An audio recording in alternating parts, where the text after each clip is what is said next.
welcome back to my mini series From Fear to Frets, where I share my journey, how I slowly have been overcoming the fear of being seen. Today is episode 4, Becoming a Mom. It was the summer of 2018. I had just gotten back from Estonia to Japan, and I had this grand idea. I should do a fast, more like a 5-day fast. As you can see, I've been interested in fasting for quite some time. Anyway, day 1 arrived and skipping breakfast was quite easy. Now, lunchtime, I remember it was a little bit harder because I was finally starting to feel the hunger, but I was like, I can do this. But then when Joseph got home for dinner and he started making this really yummy food, I was just trying so hard to stay committed to my just started fasting. But in my head, I was coming up with all these reasons why I should give up.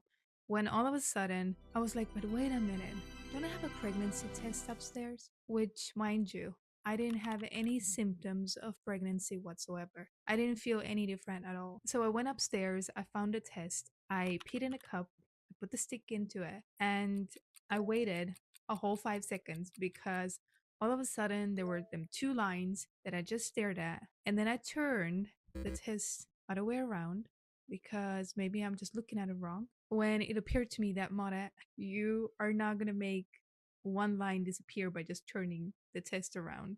And then it dawned on me that I am pregnant. I am expecting a baby.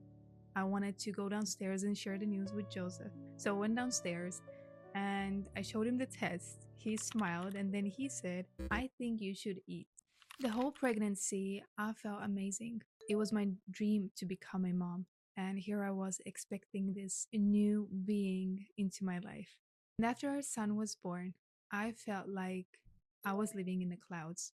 I truly was so happy, sleep deprived, but very, very happy. I experienced so much softness. I wanted to slow down. I wanted to really take in what I was experiencing. I also remember I started watching Eckhart Tolle on YouTube and listening to his teachings about how to remain more present. And I have to say that at that moment, it was way easier to do that because I do believe that oxytocin, the love hormone, was just flooding my body for quite some time. And there I was just looking at my newborn, looking at my 6 month old, and being in awe of how magical life could be.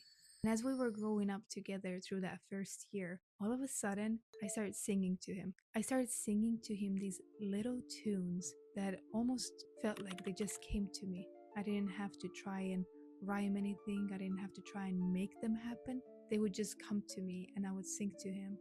And to me, it was so special.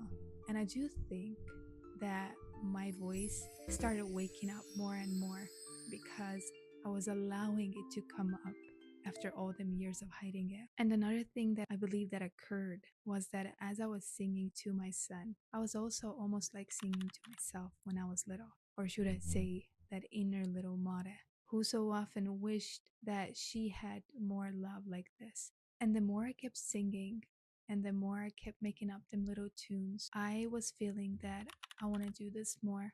I want to create more. But before I was ready to take another step toward my voice, I had to pause and I had to do something with my hands first. So, in the next episode, I will share how crafting, the good old crafting, cutting colored paper, and choosing the best sticker for my little journal helped me see that there's new possibilities and better ways of living. So, subscribe to my channel, and I'll see you in the next episode.